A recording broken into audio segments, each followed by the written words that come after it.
ஒப்பனக்கார வீதி மற்றும் கிராஸ்கட் வீதி உள்ளிட்ட பகுதிகளில் உள்ள போத்தீஸ் துணிக்கடையில் வருமான வரித்துறை அதிகாரிகள் காலை முதலே சோதனை நடத்தி வருகின்றனர்.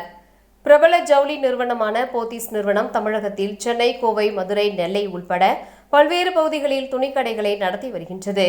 குறிப்பாக கோவையில் கிராஸ்கட் வீதியிலும் ஒப்பனக்கார வீதியிலும் துணிக்கடைகள் செயல்பட்டு வருகின்றது.